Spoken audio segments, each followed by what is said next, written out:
Governo do Estado entrega equipamentos e veículos para fiscalização de obras públicas.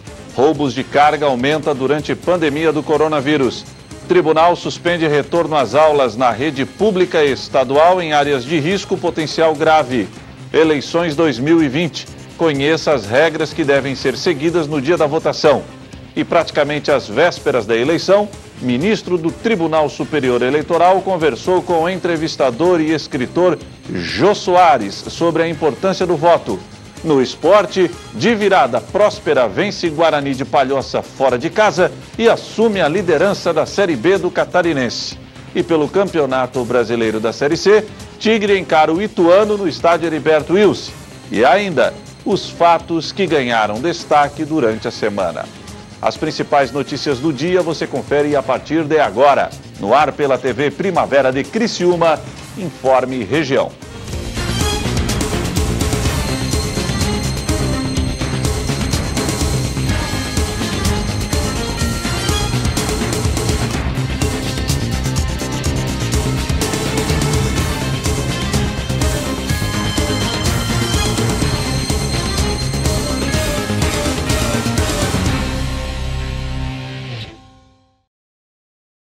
Hoje é sexta-feira, 13 de novembro do ano de 2020. A você que sintoniza a programação da TV Primavera de Criciúma, boa tarde. O governo do estado entregou equipamentos e veículos para fiscalização de obras públicas. A ideia é dar mais agilidade aos processos, além de aumentar a fiscalização. Na última quinta-feira, a governadora Daniela Rainer entregou novos equipamentos e veículos para o trabalho de técnicos de coordenadorias regionais da Secretaria de Estado de Infraestrutura e Mobilidade. Foram entregues 13 veículos e 31 smartphones com um aplicativo criado pela equipe da Gerência de Inovação da Secretaria, que vai modernizar o trabalho e trazer resultados para o Estado e para o cidadão. Muito importante, onde a gente é um marco na infraestrutura de Santa Catarina, onde se entrega um aplicativo desenvolvido pela Secretaria da Infraestrutura do Estado de Santa Catarina, que vai trazer procedimento, eficiência, a tecnologia a serviço da infraestrutura do Estado e do cidadão catarinense. Junto com esse aplicativo, a gente entrega os aparelhos de smartphone para que o serviço seja executado através dele. É um serviço em tempo real, que vai facilitar e muito a vida do servidor e o serviço em si, economizando dinheiro, tempo, eficiência no serviço público, que é uma das marcas que a gente quer imprimir cada vez mais aqui em Santa Catarina. Também entregamos hoje 13 dos 16 veículos que serão entregues, distribuídos nas 8 regiões do nosso estado, beneficiando assim todo o estado de Santa Catarina, e que vai facilitar muito o trabalho da infraestrutura de Santa Catarina. E vale lembrar também que quando a gente fala de infraestrutura, a gente tem condensado na Secretaria de Infraestrutura as obras das demais secretarias. O secretário da pasta, Tiago Vieira, reiterou que o momento representa uma virada de página na Secretaria de Infraestrutura. Hoje é um dia muito importante para a infraestrutura do Estado de Santa Catarina. É um dia de virada de página, em que com inovação nós vamos tornar a fiscalização das obras públicas de maneira digital, com governança de dados, agilizando todo o processo e fazendo assim melhores entregas ao cidadão. Os veículos serão utilizados para que os engenheiros e fiscais possam acompanhar as demandas e fiscalizar as obras nos municípios de suas regiões. O aplicativo de fiscalização de obras públicas, rodoviárias e de edificações é conectado ao Sistema Integrado de Obras Públicas de Santa Catarina e permite fazer a importação de dados nas obras. Os administradores dos contratos, fiscais do contrato e empresas contratadas podem fazer os registros das advertências, fazer a fiscalização das obras e validação das medições em loco com uso de informações georreferenciadas por meio de dispositivos móveis. Todas as informações são encaminhadas ao Sicope para os gestores realizarem as ações necessárias. O aplicativo foi criado pela equipe da Gerência de Inovação do CIE. Com a ferramenta é possível acompanhar o cronograma da obra e o cumprimento do prazo, reduzindo aditivos de prazo e também de custos.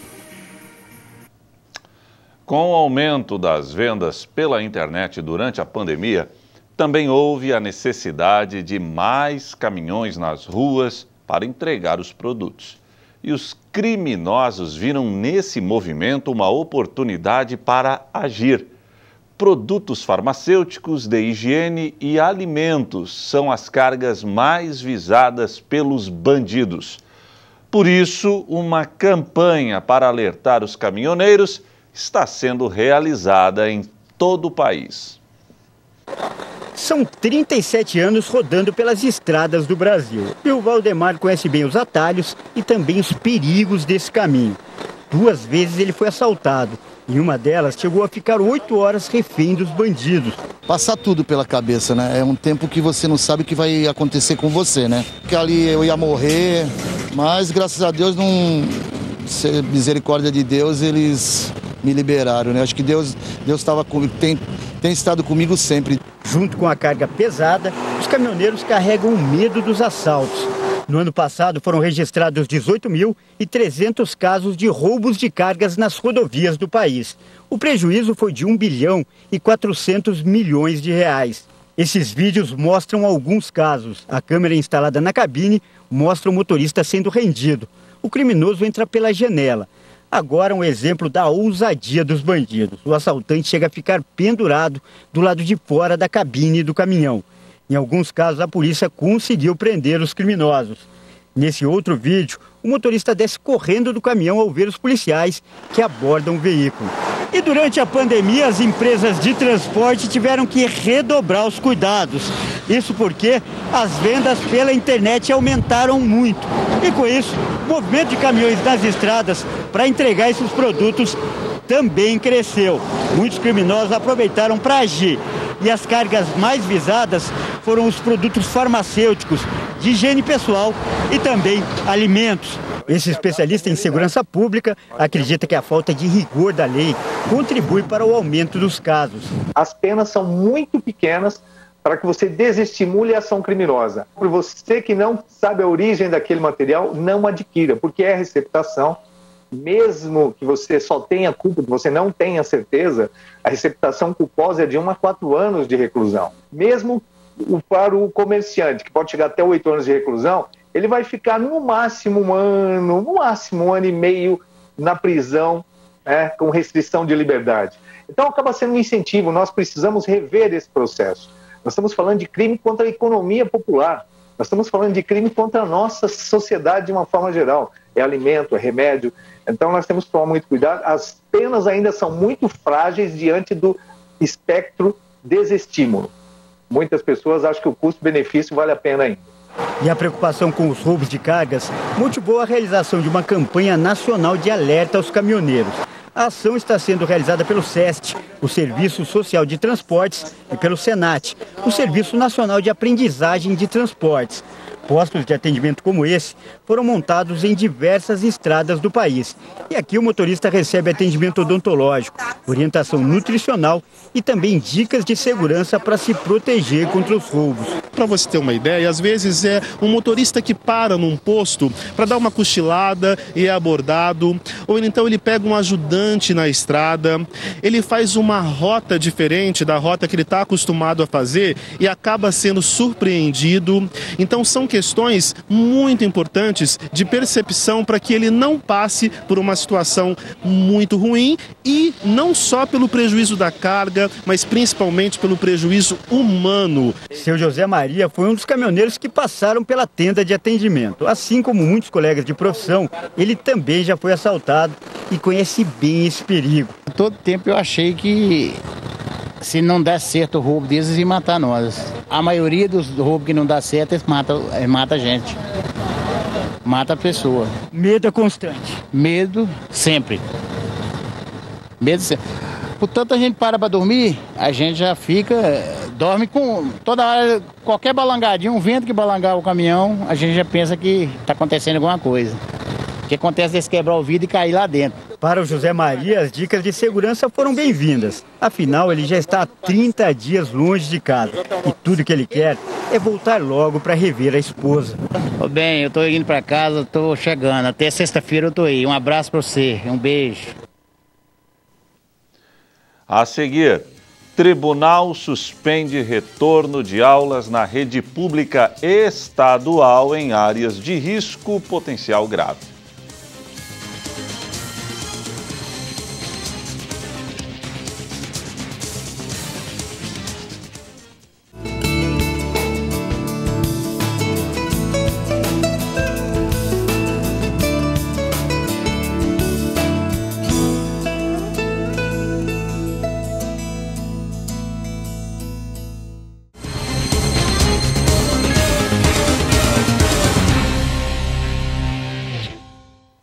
Tribunal de Justiça catarinense suspendeu o retorno das aulas da rede pública estadual em áreas de risco potencial grave. Confira.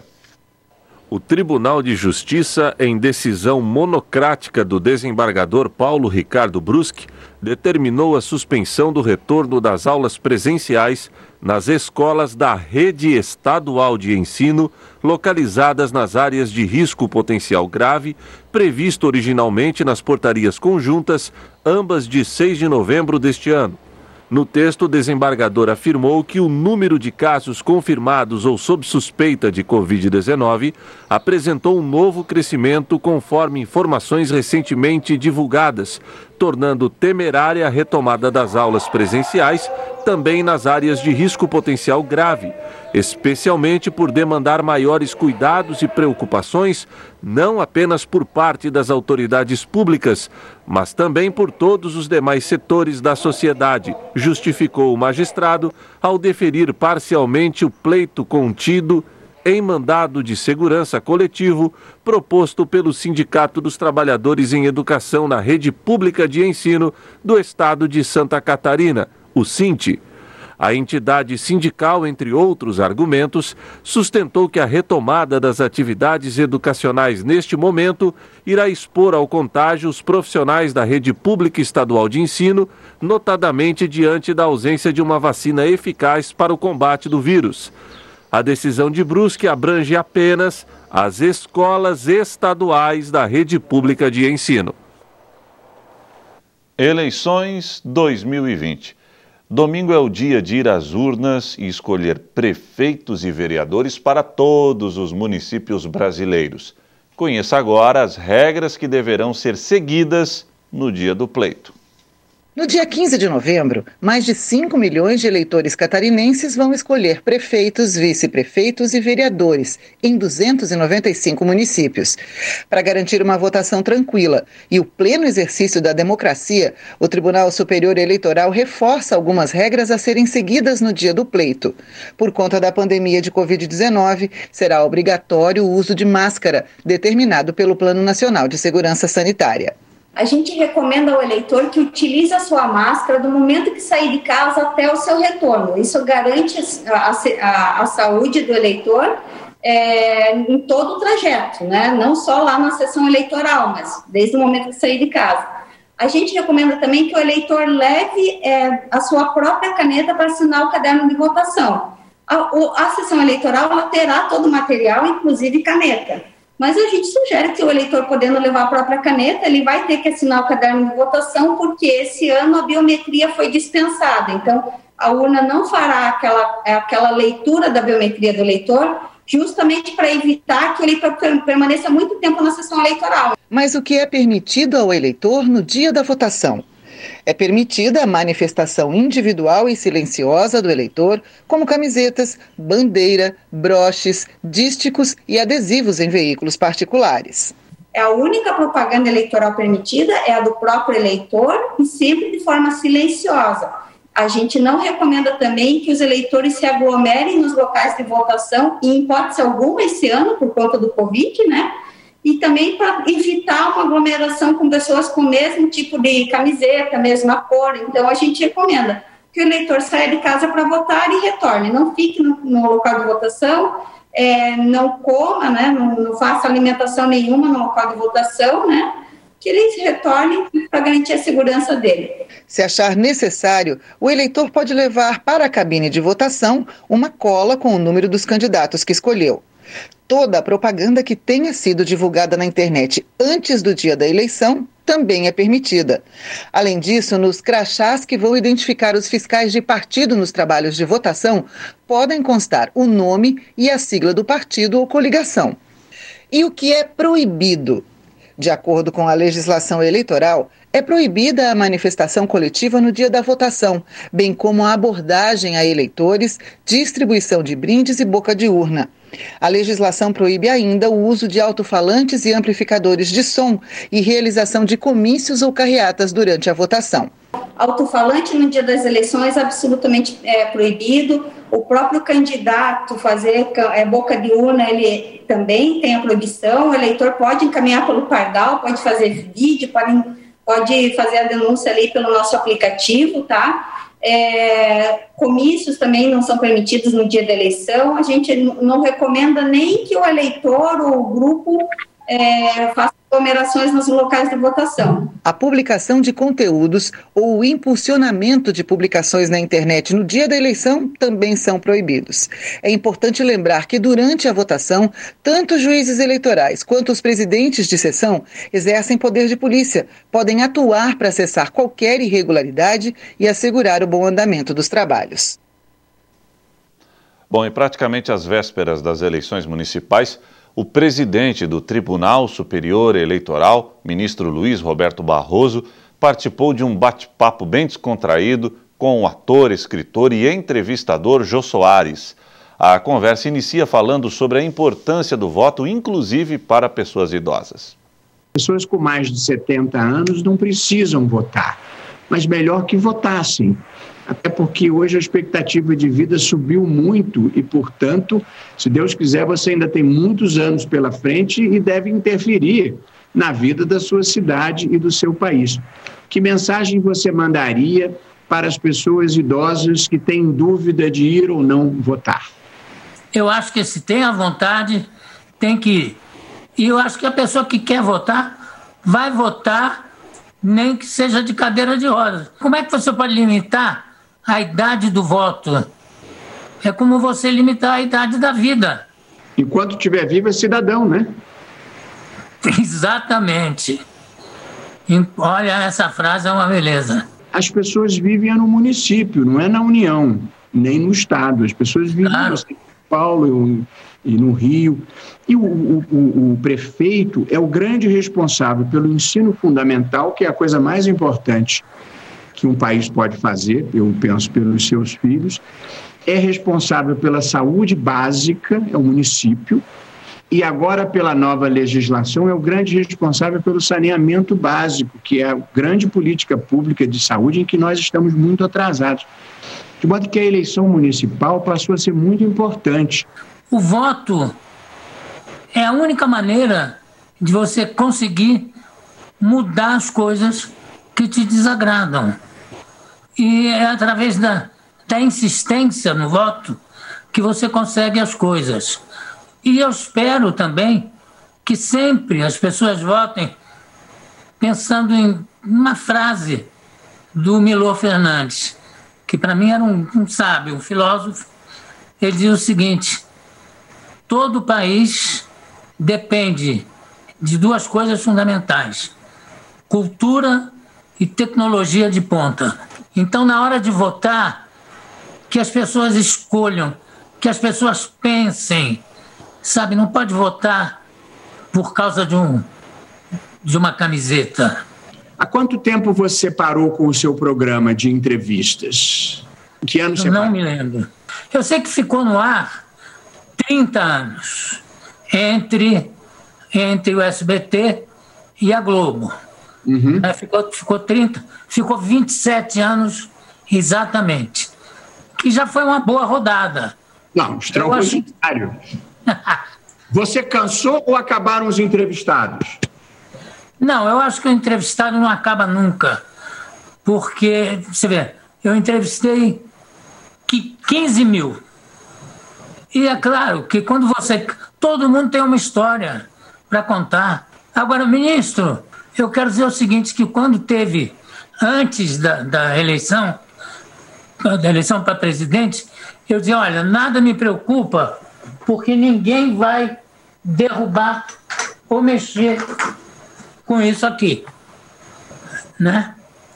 Que é projeto de Constituição, redação final, que eu recebi autografado das mãos do Ulisses e do Bernardo Cabral.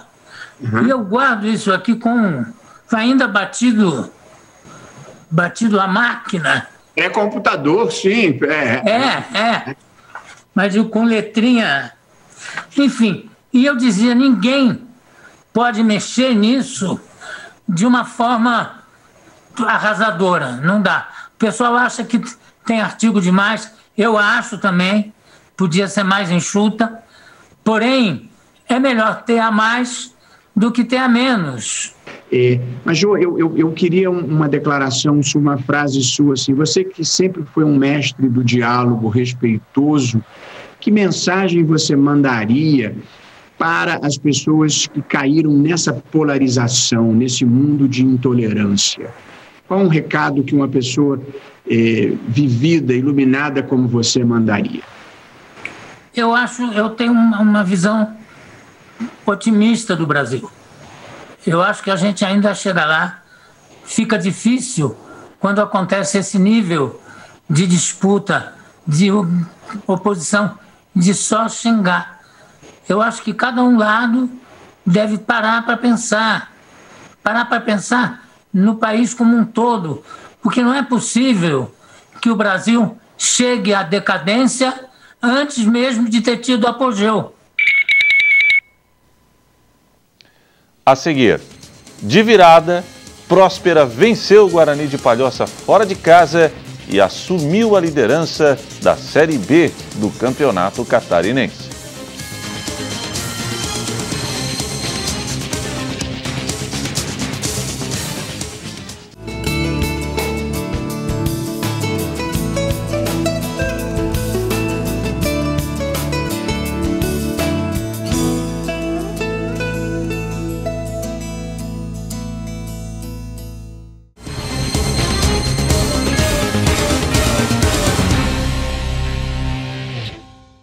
Agora o esporte. Ontem o Próspera fez bonito no Campeonato Catarinense da Série B. Fora de casa, o time da raça conquistou diante do Guarani a sua segunda vitória na competição. De quebra, o Colorado assumiu a liderança do campeonato. O time de Palhoça saiu na frente com este gol de César. O zagueirão subiu sozinho de cabeça para marcar para o Guarani, 1-0. Aos 45 minutos do segundo tempo, o time da raça empatou com este gol de Baiano, 1-1. E aos 49 minutos, o Próspera pressionou. Neste bate-rebate, a bola bateu na mão do zagueiro do Bugre. Pênalti que Alex Bruno bateu. O goleiro fez a defesa, mas no rebote, Alex Bruno mandou para o fundo das redes. Final, Guarani de Palhoça 1, Próspera 2. Com o resultado, Próspera assumiu a liderança do Campeonato Catarinense da Série B com 6 pontos ganhos. Na terça-feira, no estádio Mário Balsini, em Criciúma, o Próspera vai enfrentar o Caçador. Bom, e quem entra em campo amanhã, só que pelo Campeonato Brasileiro da Série C, é o Criciúma. O time do técnico Itamar Schul precisa desesperadamente da vitória para continuar com chances de classificação à próxima fase da competição. Na sexta posição do Grupo B do Campeonato Brasileiro da Terceira Divisão, o Criciúma, que até o momento soma 17 pontos, terá mais uma vez a chance de encostar no G4, grupo que classifica as 4 melhores equipes para a próxima fase da competição. Mas a parada tricolor deste sábado é indigesta. O Carvoeiro terá pela frente o Ituano de São Paulo, que com 20 pontos também precisa da vitória para chegar ao tão almejado 4º lugar. O tricolor precisará jogar mais do que vem jogando e também ter variações de jogadas para passar pelo adversário. Sim, quanto a isso a gente treinou algumas variações porque é necessário, né? Você não pode querer colocar no jogo, mudar alguma coisa sem ter treinado, sem ter executado isso e treinado isso. Então a gente fez isso 2 dias seguidos, né? 3, né? Até como hoje. Então essas repetições de mudança de sistema, de maneiras de atuar, tudo isso é treinado para que a gente possa ter as mudanças quando forem necessárias dentro do campo e que o atleta esteja bem ciente de tudo aquilo que é do seu posicionamento, se ele adianta, ou abre, ou recua. Então tudo isso é treinado para que o atleta possa ter a tranquilidade de executar bem, porque treinou bem e foi bem orientado, sabe bem aquilo que é preciso fazer, necessário fazer. E para dar tudo certo, o técnico Itamar Schul precisa ajustar o sistema defensivo. O adversário já marcou em 18 vezes no campeonato e é justamente por isso que a zaga precisará estar ligada. Nós treinamos justamente para termos acho que sempre é importante você ter essas disputas, né? E são jogadores com características diferentes, né? O Helder é um jogador de cabeceio, um jogador mais de 1 contra 1. Já o Lombardi é um jogador mais técnico, um jogador que conversa mais, que se orienta mais. Então são características diferentes. As duas é necessário você treinar, com os dois eu treinei, né? Repetimos isso também, essas mudanças. E aquilo que a gente observou que vai ficar melhor para essa partida, nós vamos iniciar no sábado. Mas não é só a zaga que preocupa o comandante Carvoeiro. O ataque também está com baixo rendimento. Há 4 jogos sem vencer, o Criciúma precisa mais do que nunca dos seus artilheiros. A gente se preocupa quando a gente não ganha, né? Você sempre tem que estar preocupado buscando situações novas, buscando trabalho. Situações novas é sempre animar o grupo, estar sempre animado, um ambiente muito bom de trabalho como nós temos. E muito trabalho, né? E às vezes mudança de uma peça ou outra, mas tudo sempre dando apoio aos atletas, dando a eles o crédito, né? Porque é assim que temos que ser sempre, né? Em relação aos atletas, aos profissionais. E trabalho, bastante trabalho, e isso que a gente espera, que o fruto desse trabalho venha se transformar, né? Venha se transformar na colheita durante a partida. Sem deixar de reconhecer que é preciso melhorar, o técnico do Tigre só não concorda que falte motivação. Para ele, todos estão focados num único objetivo: o acesso à Série B. Eu acho que essa palavra motivar não deixa de ter aqui em nenhum momento. O que precisa é uma vitória para o atleta ter a confiança. Às vezes o atleta tem a qualidade, tem tudo aquilo que é necessário, mas aí a vitória não vem, aí bate um pouco de desconfiança se eu faço o passe, se eu chuto, se eu tento o drible. Então essa confiança, a gente fala, a gente passa, a gente transmite isso para o grupo, mas isso também é uma atitude de cada atleta realizá-la dentro do campo, executá-la dentro de campo, saber que aqui fora tem o nosso respaldo, tem a nossa confiança, para que eles possam fazer, executar o melhor deles. E a vitória, sem dúvida, gera essa confiança também a todo o elenco, né, para que possa, aí vai se sentindo cada vez mais leve e executando melhor o seu trabalho também.